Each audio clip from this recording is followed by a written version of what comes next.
Hello, everybody. Welcome to Platonic. So, the essay 2022 paper is finally done. Okay, so we can now look at the topics. Let's see कहाँ से questions आते हैं and especially how to tackle such topics. Every year, UPSC has maintained the trend of shocking you, at least in terms of the question it is asking, which makes the choice of the topics difficult. तो जब आप इस तरह से एकदम से जब आप टॉपिक्स देखते हो, most of the topics you have to think on the spot. Those are not very direct questions, and that trend has continued. Right? So the purpose of the video is, by the way, we're not going to discuss every topic at length. यहाँ पे I'll just be analyzing what has been the trend, what ideally you should have chosen, and like what should would be the trend in general, and then कुछ points whatever comes to my mind, right, in terms of like किस तरह से content को structure करना है, those things we'll be discussing here. Now, if you are writing the exam next year or maybe years after that, treat this video or at least the topics of the essay as a benchmark. Please like assess yourself, right? Whether you are on the right track. Are you able to at least understand? ठीक है, इसको बोलते हैं SWOT analysis: strengths, weaknesses, opportunities, and threats. So a lot of you who might not have the humanities as an optional might be struggling with some of the philosophical essays. If that is the case, so please mold your preparation accordingly. ठीक है? And then in the end, I will give you few pointers for the people who will be attempting the exam later on, right? And अगर आपने अभी exam दिया है, you are 2022 aspirant, so you should ideally not be watching this video right now. You should be watching it at like when your optional is done, right? ठीक है, शुरू करते हैं. So we have four topics from section, and by the way, I felt that section A was more trickier and in the sense more difficult, क्योंकि choices इस तरह से आपको दी गई थी. Like the first topic was on forest, second was with respect to poets being unacknowledged legislators, and then history is a series, and then a ship in harbor is safe.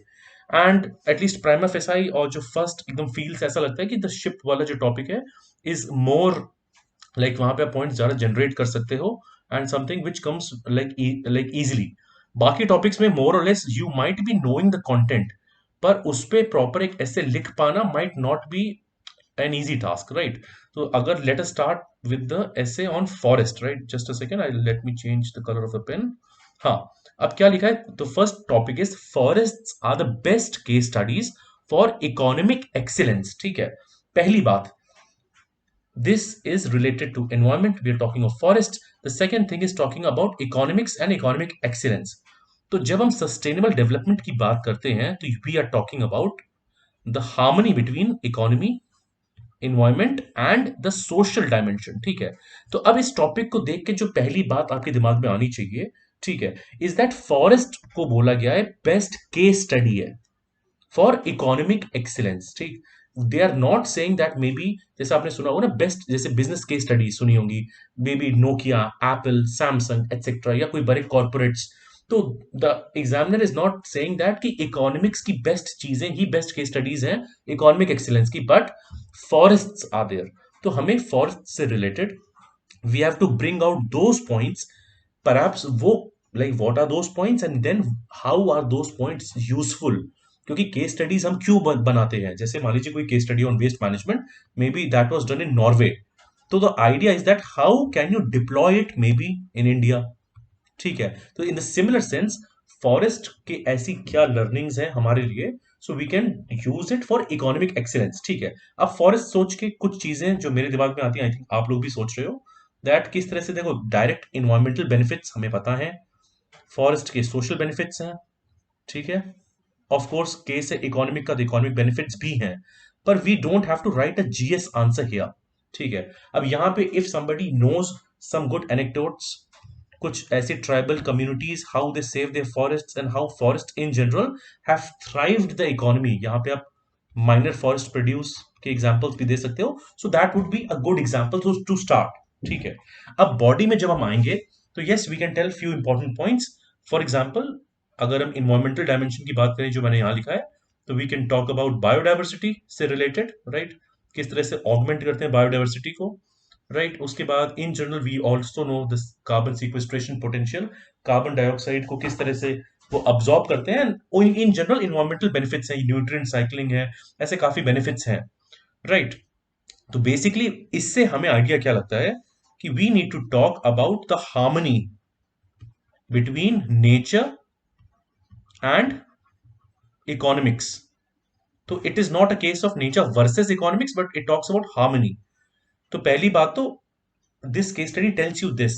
Second thing is that जो भी tribal communities हैं, they are given rural livelihoods, उनको अच्छे मिलते हैं, right? Food है, nutrient security है because of these forests, right? So it is supporting the tribal communities, it is supporting the biodiversity, livestock सबको support कर रहे हैं, तो वो एक बड़ा social benefit है. So basically what we are saying that हमारा जो भी इकोनॉमिक एक्सीलेंस का पैरामीटर होना चाहिए, it should be based on the premise of sustainable development, right? उस तरह से वी कैन यूज दैट. अब बाकी मेजर पॉइंट तो रहेगा इकोनॉमिक में. अब इकोनॉमिक में you know that we can mention, देखो काफी फार्मास्यूटिकल यहाँ से प्रोडक्ट्स बनते हैं, ठीक है. इनफैक्ट काफी मतलब इको टूरिज्म भी प्रमोट होता है यहाँ से ना. Minor forest produce, I have already told you. अब इन जनरल वुड्स, मतलब you get wood, bamboo etcetera, तो वो सारे इकोनॉमिक बेनिफिट हैं. But those economic benefits must not be seen in isolation, क्योंकि forest are like specially the natural forest, they are helping you with economic तो है ही, environment और social भी है. अब यहाँ पे you can give the examples, like you can tell about the Australian fires. You can maybe tell about the Amazon forest and it's like किस तरह से decline कर रहा है, and how is that overall impacting the economics and the overall GDP of those countries. ठीक है, तो perhaps the idea is that we should save our forest, that is essential. Similar case में we can tell examples of countries जहाँ पे rapid deforestation या urbanization हुआ है, which has led to a lot of decline in the forest cover, which ultimately is threatening. For example, अगर श्रीलंका की case study की बात करी जाए, तो श्रीलंका में in the last decade उनका forest percentage cover has declined by 50%, and that can also be seen कि उसकी जो geographical location है, how is it vulnerable to disasters. तो वहां पे भी, so at an international dimension, at the level of countries, they are protecting the countries, so hence they must be protected. So these are some of the points which come to my mind. But in terms of essay, क्योंकि यहाँ पे काफी GS type का, maybe you will not be differentiating yourself in the content. So perhaps I would, अगर मैं होता तो I would have not chosen this to write the essay. There are other topics and most probably I would have gone for the ship one. ठीक है, तो ये हो गया. अब this is a tough topic, no doubt about it. Poets are the unacknowledged legislators of the world, right? पहली बात तो this question, by the way, please link this question with the next question. Next question में वो बोल रहे थे ना romantic man. तो basically poets can be thought about as people romantic in the sense काफी creative expression होता है यहाँ पे. They can be said as eccentrics, the people who go against what is usually said. बहुत बार बोला जाता है ना कि that the poets and perhaps these people, they show mirror to the societies. ठीक है, and when they show the mirror and they, और दो तरह होते हैं. एक तो they show the mirror that usually क्या जो political narrative होता है हर जगह कि the king is doing great, but the poets say no, the people are suffering. ठीक है, throughout the ages. In fact, India maybe we had seen a lot of poets right from the ancient history times. We can tell about the great Kalidas, right? Similarly, we can mention Valmiki ji, right? जो बहुत ही अच्छे poets रहे हैं. Similarly when we talk of the Indian national movements, तो वहां पे भी a lot of poets were there who actually sparked a lot of like efforts, right? Well, who sparked a lot of fire in the souls of people. अब unacknowledged legislators क्यों? क्योंकि देखो पहली बात तो especially in the palaces and the kings, those the power of legislation या the power of law making was reserved with the nobles, and poets को इतनी पावर नहीं मिलती थी. पहली बात, जो ट्रेडिशनल होते थे. दूसरी बात, a lot of the poets were revolutionary, right? They used to revolt against the existing order. That could also be seen when we talk of Renaissance या the age of exploration and discovery. तो वहां पे भी ऐसे काफी poets हुए हैं. Like अगर हम विलियम शेक्सपियर की बात करें, लाइक वो, like he is not just a poet but then ठीक है. देन शेली की बात करी जाए, या there are other poets as well who have had a like great impact overall. जैसे कि you, when we talk of US especially, तो blacks in general were repressed, they were exploited and discriminated. तो against blacks as well, a lot of poets lend their voice which ultimately led to a lot of protests, and उसके बाद कुछ legislations आए थे. तो legislators का directly मतलब ये भी है people who are raising the consciousness of the people, ठीक है, who are bringing about a social change ultimately या inevitably. हो सकता है the poet might not bring a direct change then and there, but maybe after some time. So yes, you can mention these points, but then यहाँ पे the challenge would be to give a lot of good substantiated examples, right? जैसे मुझे भी अभी कुछ ही example आ पा रहे हैं यहाँ पे, what I just came to my mind in the similar sense, and maybe these example would not be enough to like write an essay proper like 1,000 word, but then this is the challenge with this one. If you are maybe अगर आपका history optional है, or perhaps if you are very thorough with historical evolution etc, you would, and perhaps आपका कुछ artistic या creative you want to you read and etc, you would be perhaps more comfortable with this topic, right? तो ये बात हम कर सकते हैं, right, कि how they exert, एक तरह से ना, how they bring about a change in the society, those aspects can be explored. Third topic, अब ये तो मैं like this was the one I was telling you about. History is a series of victories won by scientific man over the romantic man, ठीक है. अब पहली बात तो हिस्ट्री की बात हो रही है.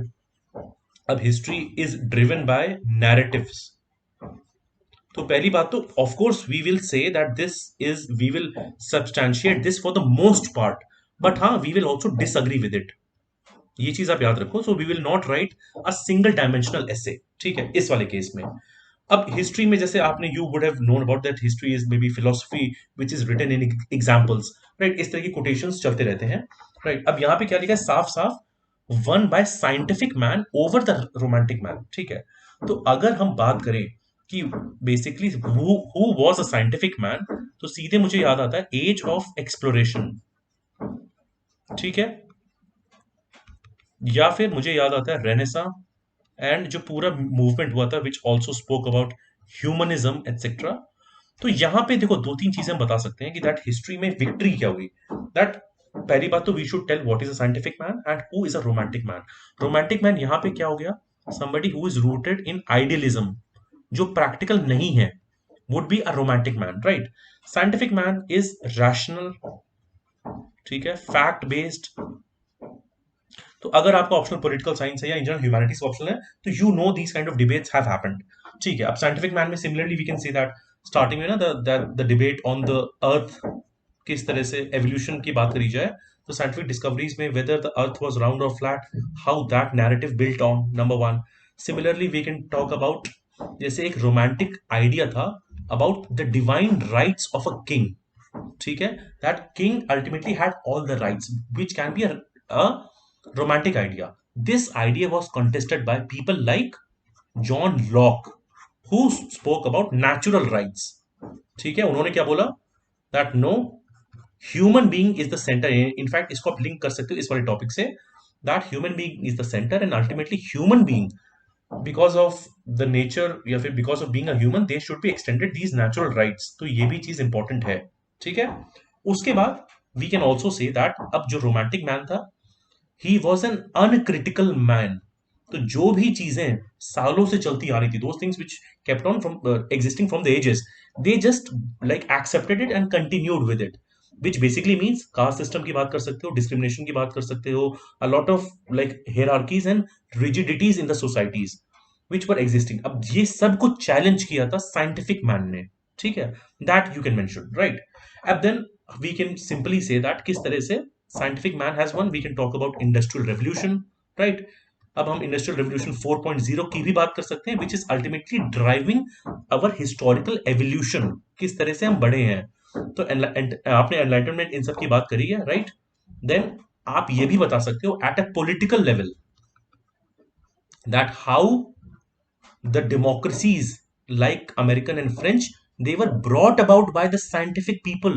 उन्होंने ऐसी चीजें बोली and like they revolted against the illegitimate order of the romantic man, so to speak, right? आप ये बता सकते हो, ठीक है. then जो हमने like the kind of geo political battles हुए, वो सब भी हुए, उसमें भी हम काफी चीजें बात कर सकते हैं, right. The romantic man who thought that war was not a possibility and the scientific man thought that no, to protect oneself war is a possibility. ये सारे कुछ ऐसे एग्जांपल्स एंड ट्रेड्स हैं, you can definitely mention them, right? अब इसमें of course not everything is true, मैंने बोला था इसका एक ऑपोजिट डायमेंशन हो सकता है. One of the best is the fight of East India company versus India.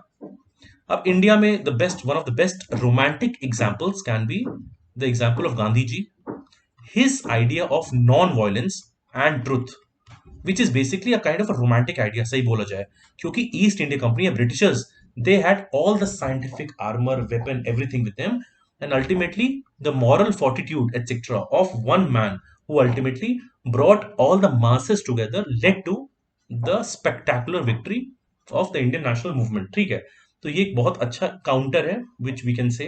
Also अभी हमने पिछले टॉपिक में देखा poets being the unacknowledged legislators, उसकी बात कर सकते हैं.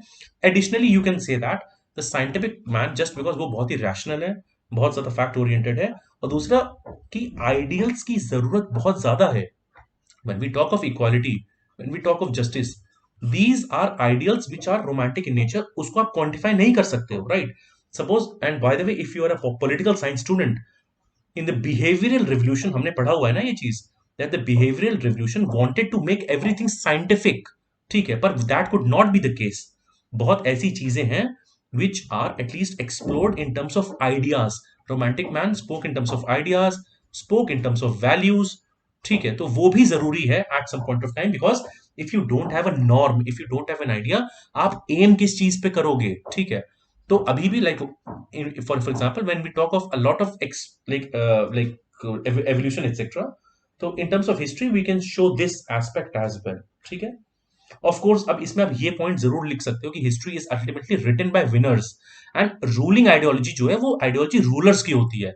इसीलिए हिस्ट्री को जब आप अंडरस्टैंड करते हो, तो पहली बात तो history is ultimately N interpretation. ठीक है, एंड इट्स नॉट एग्जैक्टली, पूरी तरह से उसको वैसे नहीं माना जा सकता.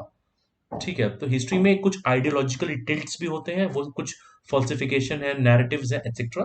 सो that will say, but overall क्या कंक्लूजन होना चाहिए, that we should basically be talking of how we can marry both the concept of scientific man and a romantic man. ठीक है, विच बेसिकली मीन्स कुछ नॉर्म्स या ideals भी होने चाहिए, but chasing those norms through a scientific critical approach, जहां पे we are thinking. ठीक है, कोई भी चीज को बस उसको एक्सेप्ट नहीं कर लेना है. ठीक है, तो we can mention those points, right? तो आई थिंक यहाँ पे we have enough fodder here. तो I think this was one of the topics which perhaps could have been done, right?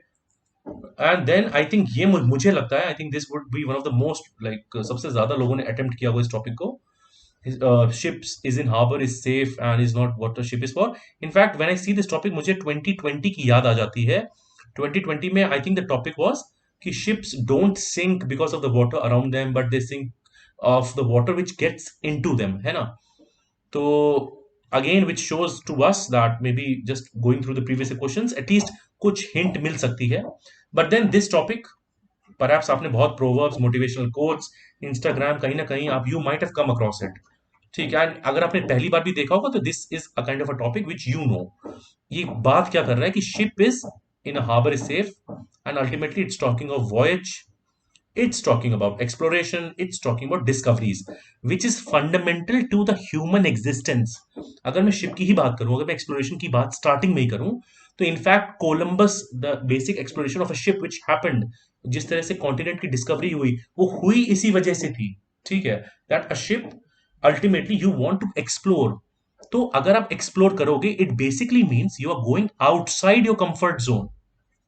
ठीक है, when you go outside your comfort zone, you challenge yourself, right?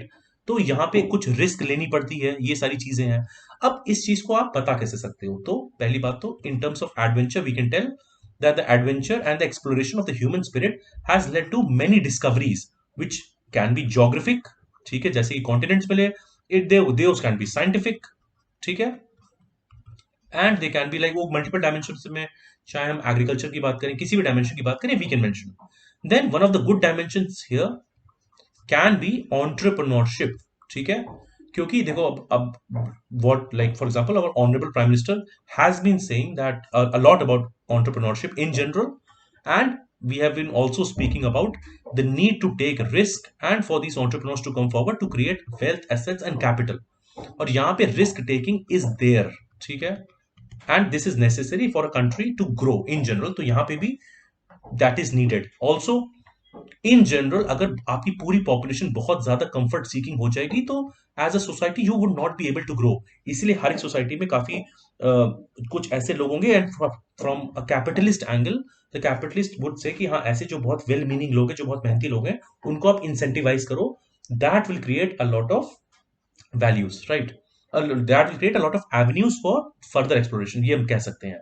In fact if you go forward scientific में और आगे जाओगे तो अभी आजकल में जैसे हम बोलते हैं ना, आपको टेस्ला का अगर मैं एग्जांपल दूं, रीयूजेबल लॉन्च व्हीकल्स की बात हो गई, we are going to Mars etcetera. अब the people who are specially NASA, we already know that NASA में the people who go for these scientific explorations, तो वहां पे there is a possibility of death.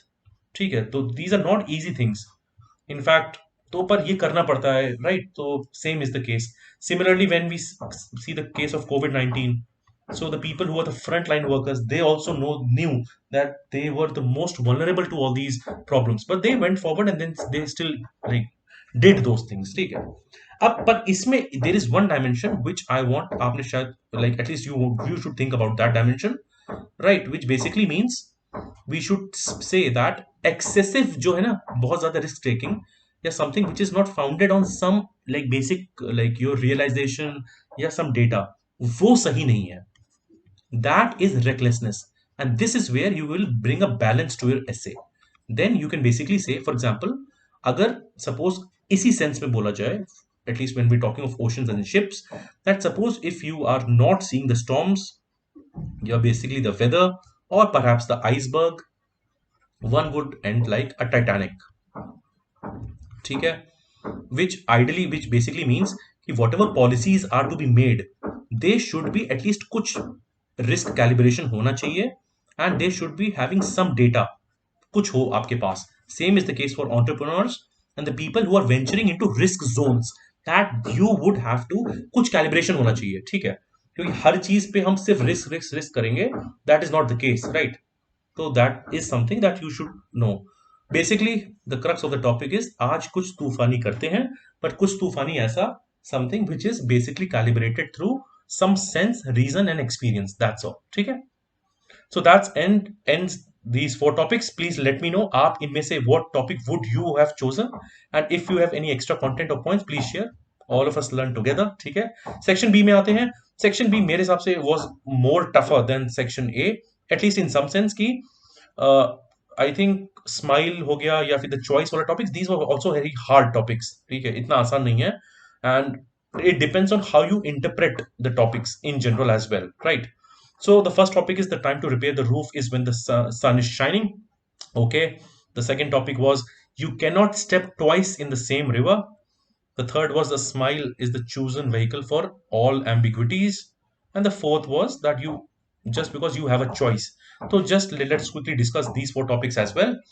तो यहाँ पे हम देखते हैं the time to repair the roof is when the sun is shining, ठीक है? बात कर रहे हैं हम रूफ को रिपेयर करने के। यहाँ पे दो तीन लाइक पहली बात तो द फर्स्ट कोटेशन और the thing which comes to my mind is a stitch in time saves nine.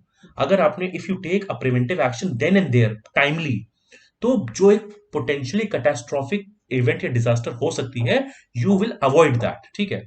Then basically the idea that prevention is better than cure, that is also embedded into this. You can also mention that. Okay. अब basically अगर मैं बात करूं time to repair the roof is when the sun is shining. You आपने ये भी सुना होगा ना that if you want to have a good winter you must toil in the summer, right? That फिर basically the ants should basically like look for food in the winters, look for the food in the summers and store it so that they can have a prosperous winter. तो ये ऐसे कुछ proverbs या anecdotes हैं which you can use here in the essay. अब यहाँ पे I would मतलब एटलीस्ट मैं इसमें डिजास्टर मैनेजमेंट वाले पॉइंट पे ज्यादा एम्फेसाइज करूंगा, और उसमें भी यू नो दैट अगर आपने अच्छे से पढ़ रखा है तो एक क्या होता है प्री डिजास्टर, एक होता है ड्यूरिंग डिजास्टर और एक होता है पोस्ट डिजास्टर, ठीक है? अब इसमें क्या है the time to repair the roof is when the sun is shining, ठीक है?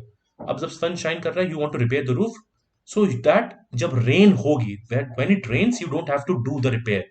तो अल्टीमेटली अगर हम प्री प्रिपेयर्डनेस लेवल पे if we are investing in terms of disaster resilient infrastructure हो गया, अगर हमारी policies are such that we are proactive in nature and not reactive, then it's a lot better, क्योंकि अगर disaster हो रही है, कुछ हो रही है, बहुत बार उसके बाद सब कुछ करना, it's both costly, right, it takes a lot toll on human lifes etcetera, ये सारे इसमें इश्यूज रहेंगे, right. So please like you can explain these things, right.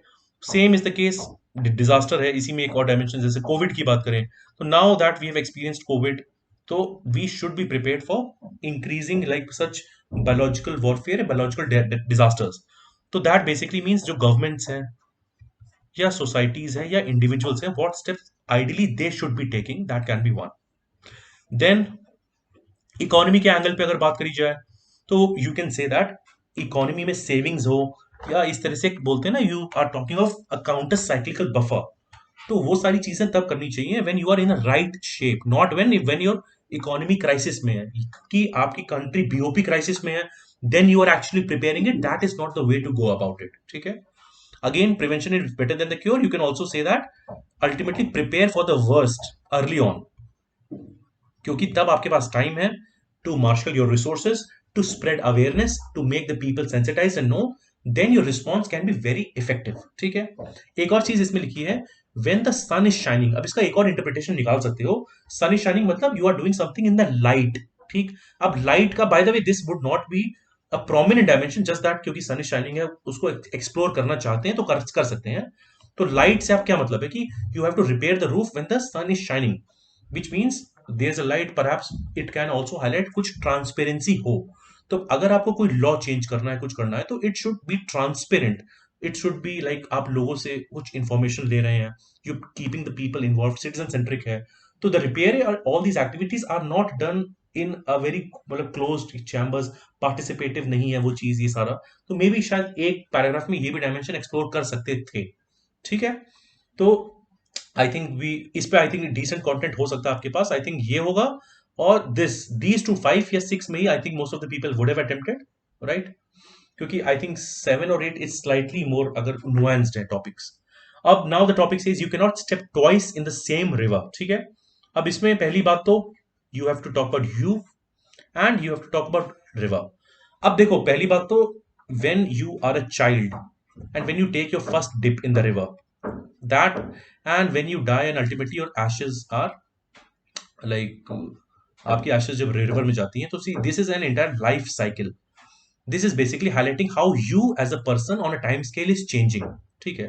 अब कोई ये नहीं कह सकता कि of course you can step, मतलब एक है ना कोई लिटरली बोले कि नहीं हम तो हर दिन जाते हैं एंड वी आर, या हर महीने हर like the river close to my house and I am stepping on that river, but see पहली बात तो you as an entity, yeah, as an individual are changing, why? Because of the time, every day every hour you are changing. Secondly, the river is also changing, and river basically has पहली बात तो river is having a constant flow, ठीक है, which also shows ये मतलब metaphorically यहाँ पे कि change is the only constant, right, ये इसमें आइडिया एम्बेडेड है इस इसमें, ठीक है।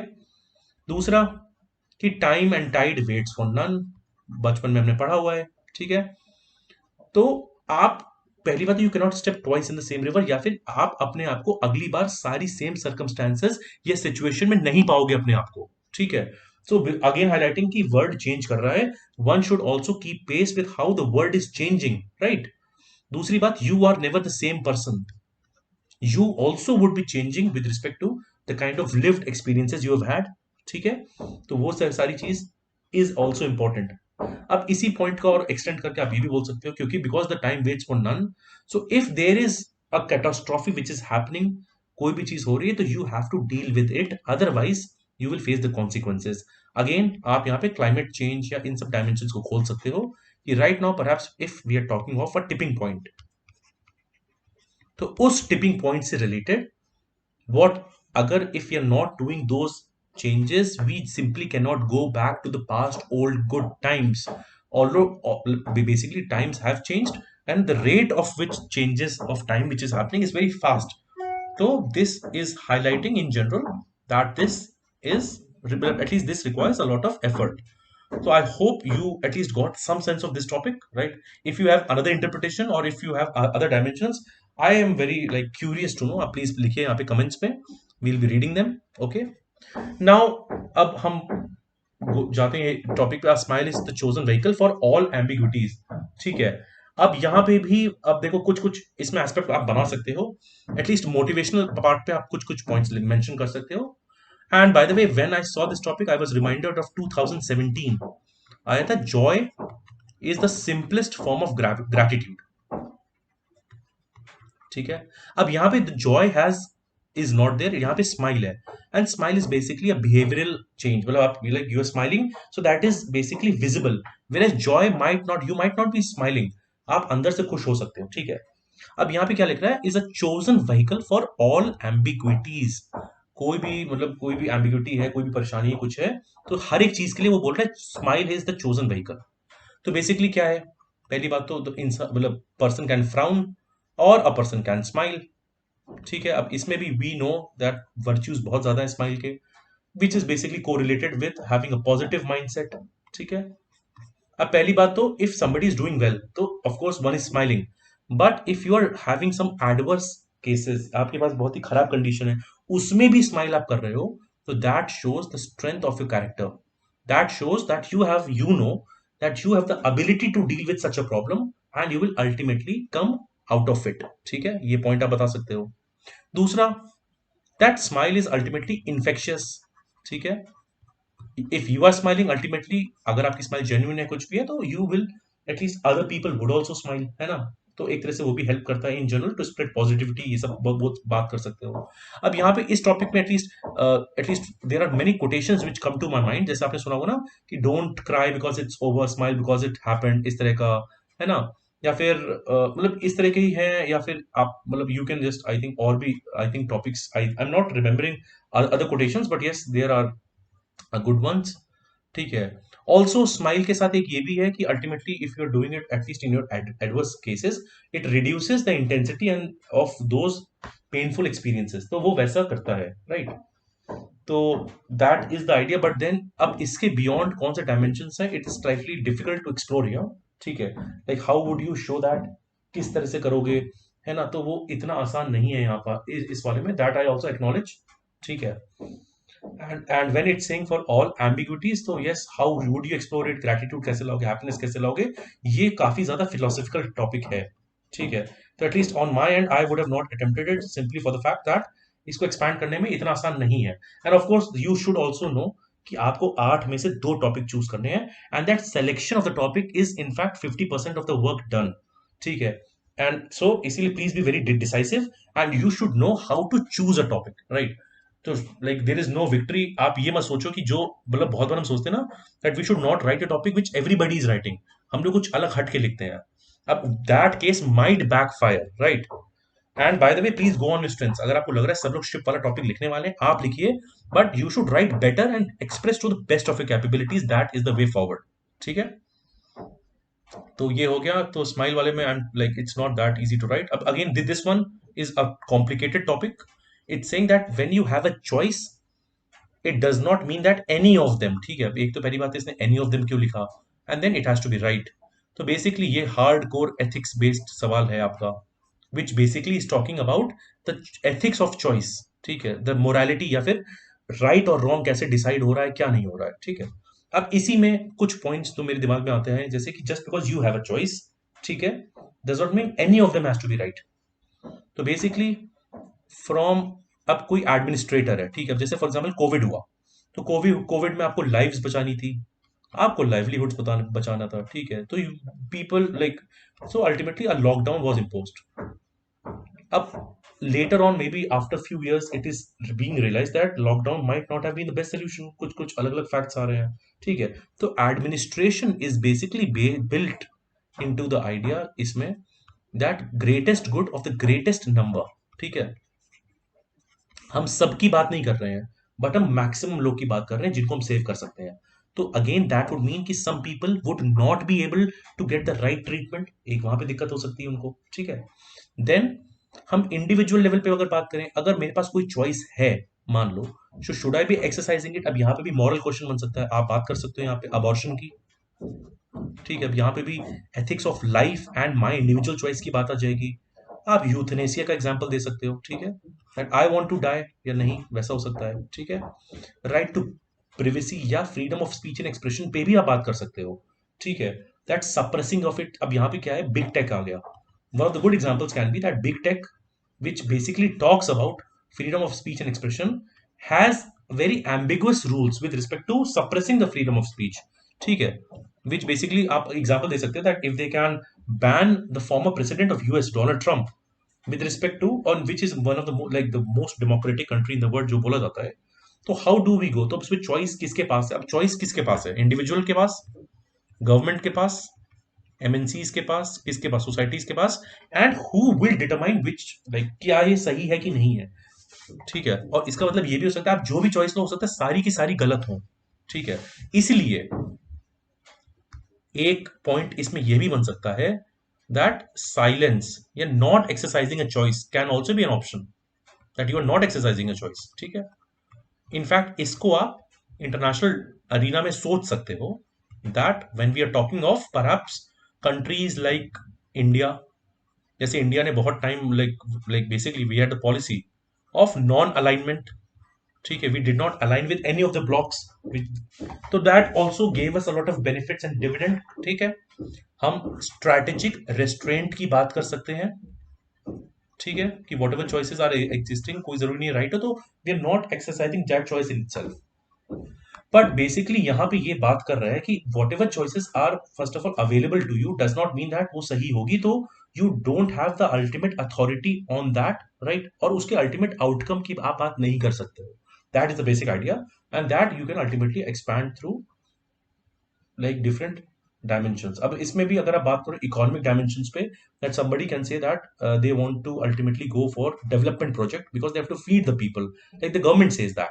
अब उसमें भी मल्टीपल रिपरकशंस हैं, कैसे like the tribals will have to be, मतलब उनको आपको रिहेबिलिटेट करना पड़ेगा, forest would have to be like share, मतलब लाइक कटिंग होगी, क्या नहीं होगा, ठीक है। तो उसमें भी यू नेवर नो क्या सही चॉइस है। इनफैक्ट अगर हम एडमिनिस्ट्रेशन या उसकी बात करते हैं तो वहां पे क्या बोला जाता है, the choice is not between a good and a bad, और या फिर राइट और wrong, it's between a degree, कि कौन सही है या कौन ज्यादा सही है, ठीक है। तो that choice in itself is very difficult to do, which ultimately brings us with a crisis of conscience, ठीक है।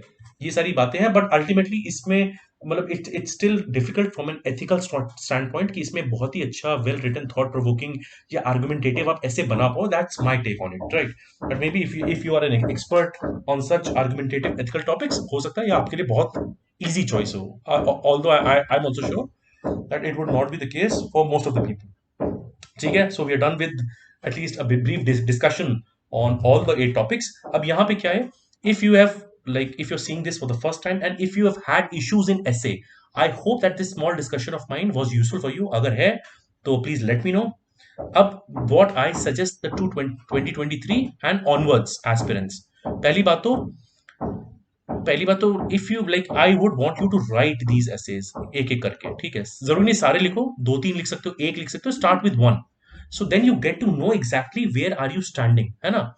फॉर दैट इफ नीडेड, आप सोचो कि नहीं I don't know the exact content, आप you can just Google and read about it, कुछ करो, but then try to then right, ठीक है, because ultimately the crux of the matter lies in writing. If you don't write you don't learn, ठीक है। Simply सिर्फ आप discussion सुन रहे हो और if you just going through some explanations, ठीक है, that is essential, but what is more important, you should write, ठीक है।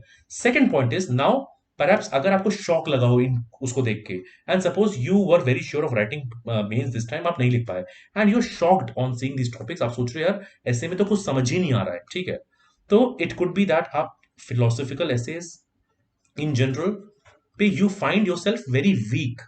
अब उसके लिए you should like chart out a plan. Now some of the things which I am telling you would be helpful. पहली बात तो ethics जो है आपका GS4, right now we are talking, अभी हम सितंबर है, आप एथिक्स पे काम करिए, एथिक्स अच्छे से करोगे, एथिक्स के जो बेनिफिट्स हैं are not just limited to ethics but also to essay. जैसे आप देख रहे हो topic number 4, topic number 8, that is direct, in fact बहुत इनडायरेक्ट टॉपिक्स भी रहते हैं which you can use through it, ठीक है। तो ये आप करो। दूसरी बात है a lot of brainstorming has to be done, ठीक है। How to open the essays कैसे करोगे, बेसिकली कोई भी ट्रेड है वो ट्रेनेबल है यहाँ पे, the more you do it the better you get, okay, provided you get good feedback and you implement that feedback. Brainstorm करो यही टॉपिक्स को। अब मैंने तो यहाँ पे in a free willing discussion I told you a lot of points, right, ठीक है, maybe at a later date when I am more prepared and when I do the like proper research on the topics, I will have a good proper healthy discussion. ठीक है, in the same manner you should also read, कुछ points बनाओ, points लिखो, देखो how can you make it better. ठीक है, ultimately you are going to write the essay maybe next year और maybe after that, तो you have a lot of time. तो अब एक अच्छा इम्पैक्टफुल ऐसे कैसे लिखोगे, उसके लिए you need to have some value additions. ठीक है, तो अब हिस्ट्री है, फिलोसफी है ना, some maybe some kind of an adventurous या मोटिवेशनल, इस टाइप के टॉपिक्स आ रहे हैं. So now you simply can not say that कि UPSC is asking me philosophical topics और बहुत मुश्किल है. नहीं, वो ट्रेंड 2018 में ही चेंज हो गया था. अभी 2022 हो गया है एंड नाउ 2023, मतलब you will be seeing 2023. Okay, so the advice here is, please, if you are shocked by the kind of essays you are coming, you have to change your methods of learning, reading. Maybe you should read maybe some good editorials, articles. वो वैसे भी help करता है, not only in essay but also in CSAT. So maybe then this again is a good opportunity for you to go through that. ठीक है, वो चीजें देखो एक बार अच्छे से and write on these reflective topics. ठीक है, and like don't be ashamed, कोई ज्यादा वो नहीं सोचो कि यार बहुत टफ है मैं लिख नहीं पाऊंगा. शुरू के 5-10 ऐसे यू विल सक अ लॉट, वो ऐसे अच्छे नहीं होंगे, वो मान के चलो, इसलिए प्रेशर मत लो ज्यादा. ठीक है, so ideally you should be writing the essays. ठीक है, आप लिखो, कंटेंट गैदर करो, try to structure them, get some feedback, and that is how we can go about it. ठीक है, so I hope you found this discussion useful, right? And we will have a slightly more like detailed discussion in times to come. Okay, so we'll I'll see you then. ठीक है, I hope you found something useful. ठीक है, whatever you have found और maybe क्या आप attempt करते हैं, whatever you want to contribute in terms of content, please feel free to go to the chat and let us know. Okay, so I'll see you very soon. Bye bye, thank you.